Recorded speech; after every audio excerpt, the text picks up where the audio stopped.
You're listening to the Free to Be Mindful podcast, which provides bite-sized tips for busy parents, educators, and anyone working with kids. These real talk conversations focus on mindful living, mental health, and personal growth, helping all to learn, grow, and inspire with mindfulness in mind. I'm your host, Vanessa de Jesus Guzman, educator, licensed professional counselor, entrepreneur, and mom. I'm passionate about helping folks live life with peace of mind and ease of heart while not losing their, well, you know, here we go. Hello and welcome to episode 123 of the Free to Be Mindful podcast. I hope that you're feeling good, looking good, and doing better in this world than you were yesterday. So typically on Thursdays, I do a consult a counselor episode. But this week was so heavy that I missed Thursday. Today is not Thursday. And I just couldn't get to it. And I shared some of the thoughts why things were so heavy with you on social media. But I decided to record all of my thoughts and really share a little bit more and a little bit more profoundly for the podcast. Because I think that after reflecting on everything, it's important for it to live on instead of just being recorded on, Instagram stories and just disappearing or being pushed down on the feed and people forgetting about it. So this is a little bit of a heavier episode. It's not as light and airy, but it is a very important one. And I will share before I go any further, if you are listening to this with children in the room, I never use foul language, at least not on the podcast. But it comes along with a warning. So it's an episode that should not be listened to with children present. So this past Wednesday, I had an amazing meeting for an Amiga Moms event that I am co-sponsoring with someone else for 2023. And it was like a really good meeting. And I felt so energized throughout the meeting. When I came off the call, I felt like excited and just, I don't know, almost a rush of the possibilities that there is to come, not only with this one event that we were planning, but also everything that's going to lead up to that. And then everything with Amiga Moms that is going to happen after. So I was invigorated. And then, as we usually do, or I'll take responsibility as I usually do, sometimes after we finish doing something, or even sometimes when we're bored, I just open up the phone and I turn straight to Instagram. And it was in that moment that I came across the very sad news of the passing of Stephen Twitch Boss. And I wanted to provide some background information in case you don't watch the news, or in case you don't have social media, or in case you're living in another part of the world where this isn't a very relevant topic right now. I just wanted to give you a very brief background of who he was and what exactly happened so that we're all on the same page. So Stephen Boss went by the name of Twitch. And he was on the show So You Think You Could Dance. He was first a contestant, then a guest star, then a judge. He met his wife on the show. And after the show, he was picked up, or I think during the show, he was picked up by Ellen DeGeneres because she wanted his help in some sort of dance routine that she wanted to do. And she fell in love with him. She hired him to be a guest DJ on her show. Eventually, he became a co-executive producer for the show. And in addition to that, he also did movies and choreography for a lot of people. He was well known in Hollywood, you could say. And I personally fell in love with him and his wife. I know that sounds a little odd, but I did, because during the pandemic, they would dance out on their patio. And I don't know exactly how I came across their page. It must be something that was reposted, or maybe through the Ellen Instagram page. I'm not sure. But when I saw them dancing, I immediately fell in love. And in case you didn't know, I'm a musically inclined person, not a musician in any sense of the word, but I used to be in chorus as a kid. I used to be a salsa performer. I used to play the piano. My brothers are both very good musicians, but I kind of do a little bit of this and a little bit of that. And anything having to do with music, I'm all about. So it was just super cute to see their routines and how they played off of one another, and how they integrated their families into these routines as well. And so on Wednesday morning, coming off this call, being so energized. And immediately when I opened up my Instagram and I found out that he had died by suicide, um, it was heartbreaking. And I'll explain why that is in just a little bit, but I do want to share with you. Reports state that sometime between Monday or Tuesday afternoon, he put his phone on airplane mode so that no one could reach him or track him. He took an Uber to a motel less than a mile from his home, and he was found dead on Wednesday, but he was found that he did die from a self-inflicted gunshot. And I took it hard. And I took it hard for perhaps a variety of different reasons. Maybe because we were born in the same year, we were the same age. Maybe because looking at his Instagram feed, because I think that that's probably after we see the news portion of it all. I know that I myself have found, even when somebody dies of natural causes, we go to their social media because that's what gives us a glimpse of their life. So I noticed that he had just celebrated his wedding anniversary a couple days prior. Maybe I took it hard because of the scope of his talents and all the good that he did with it. And definitely because I fell in love, as I said, with him and his wife dancing during the pandemic. Definitely because my heart breaks for his young children. And because I work with mental illness so frequently, and I do have clients who sometimes go through these bouts of depression and sometimes attempt different things. Ooh, this is hard. I didn't realize that I would get so emotional.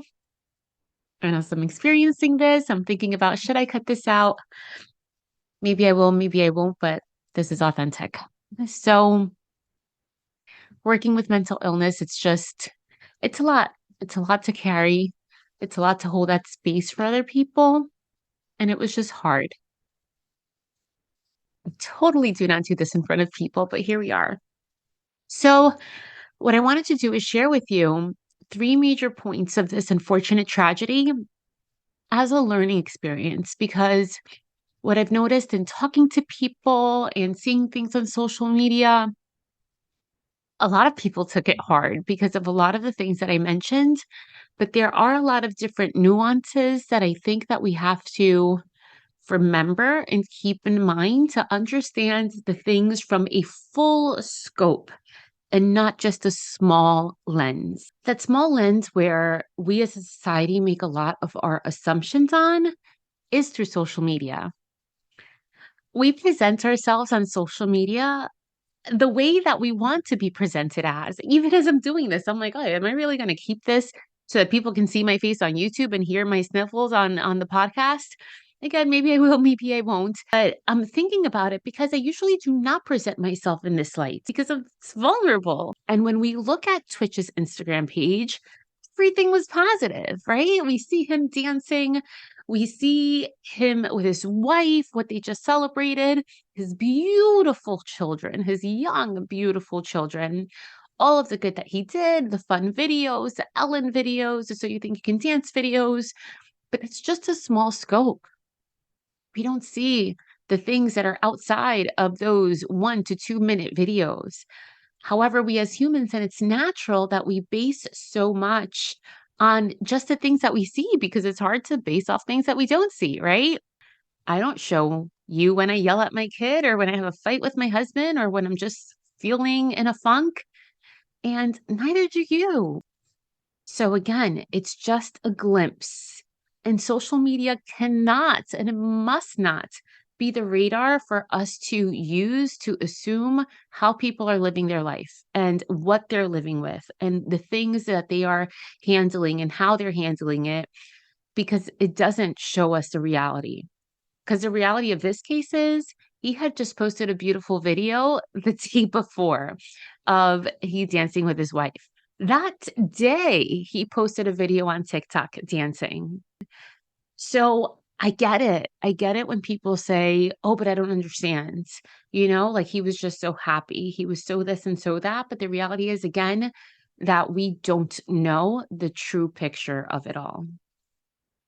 The next point I wanted to make, and it ties into this, is that mental health issues impact us all.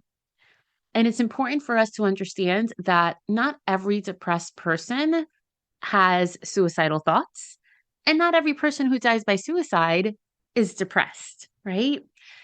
And there's a couple of things that I wanted to share in with this point. And the first is just education on why we say died by suicide versus committed suicide. And folks may think like, oh, it's just semantics, it's not a big deal, but it is. Because when we ask, how could they do this? That puts a responsibility on the victim. And we want to make sure that we understand that depression and other mental illnesses can be leading factors for suicide. So that's why we say died by suicide, because it removes that blame from the person who has just lost their life.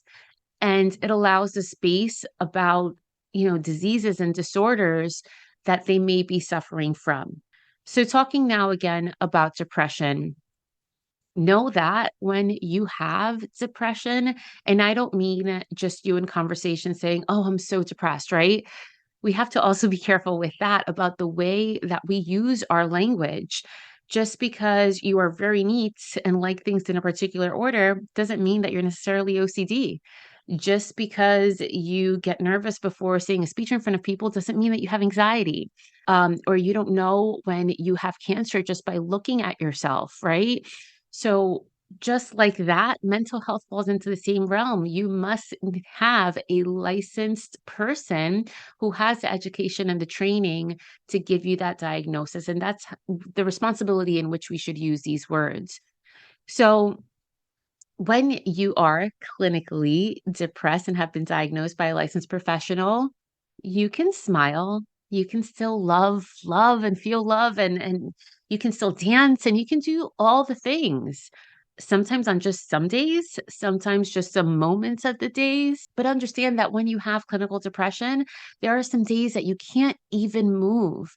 And it's really hard to understand if you've never had this diagnosis. Perhaps you have felt a really hard time, maybe through grief or maybe just through a situation where it's even hard to like go to the bathroom because you literally cannot move. It's not something that your brain tells you, no, I'm not going to do this right now. It's that you physically cannot. And know also that, again, it just doesn't have to be based on depression or mental illness. Risk factors for suicide may also include family stress, environmental risks, situational crises. And it's important for us to know some warning signs while understanding that sometimes we may not realize any of these signs, but it's good to have an idea. Knowing that sometimes people make direct and indirect threats about wanting to die by suicide, and we should take those seriously. Finding notes or finding plans. If someone has had prior attempts, that increases the risk. If someone is making final arrangements, giving things away. If someone has a big preoccupation with death, can be a big risk factor or a big warning sign, and also big changes in behavior. But again, know that sometimes these things are not present. So it's tough, but it's good to know. And if you've ever come across a situation with someone you love, or maybe even someone you don't know well, remember to stay calm. Also, ask direct questions. If we ask somebody, have you thought about killing yourself? We do not plant the seed. We do not make them want to do something. It's important to be direct with our questioning so that nothing is left to the gray space, so that we know clearly where the other person is. It's important for us to have a concern for all of our well-being, and also to avoid being accusatory. That's really important. We must reassure folks that are navigating this space. We must reassure them that there is help, but we mustn't judge. And again, that can be challenging. It's also important to provide constant supervision, especially if they're young, not to leave them alone. and to remove any means for self-harm from the home. So if there are weapons in the home, if there are pills around, even if someone is using just basic instruments that we have to eat with or to cut with in our homes, we must remove them so that they don't have easy access. And like I mentioned, we cannot judge others for what they choose to show. And again, that's really hard because we take things at face value. Again, looking at Twitch's page, you would never have guessed this, but there have been so many people who have died by suicide. You might even recall some of these names, like Anthony Bourdain and Chris Cornell, Naomi Judd, Kate Spade, Robin Williams.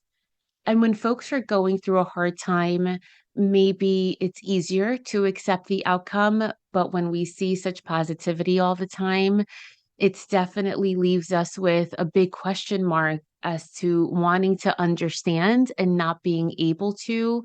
But if you have a little bit of an understanding of mental illness and the way that that works, it can help put some things in perspective. And a big, big asterisk next to this big conversation is that there are about 800,000 people in the United States who die by suicide each year. And because of people's fame and status, it can hit differently. And we can think that it's only, a certain amount of folks, but know that this is a concern for people each and every day. And I'm going to say something, and it's really hard to say, and it's harder to hear, that we as humans are very selfish, myself included. We're focused on our goals because we are focused on our hopes and our dreams, on the way that we do things, on things we want to accomplish, on the way that we want to live. And there's nothing wrong with that. But because we sometimes place so much focus on those areas, we sometimes forget, and we have to remember to take moments to look at, to speak with, to spend time with those we love. We must learn how to ask the hard questions like, how are you? How really are you? And we must learn to listen more than we speak and to allow people to be vulnerable. And I get how this can sound like an impossible task because not everything can be seen, but yet we do want to ask those questions. So, all in all, we also want to understand that we're not going to have all these answers, that sometimes there's going to be a lot of question marks left, and we may live in gray area at times, but we can just do our best. And this was just a very quick introduction. I thank you for allowing me to be vulnerable and to share my thoughts, to educate a little bit, and to just start the conversation that I hope elicits you to want to find out more and to have conversations with your loved ones as well. So please take care of your mental health. Check in on your loved ones. Ask the hard questions. Seek help when needed. And be kind always. And know that if you yourself are struggling with yourself or with someone you love, you can always contact the Suicide and Crisis Hotline by texting or calling 988 in English or Spanish. And they're available every single day of the year at all hours of the day to help you get through hard times. Wishing you all the best.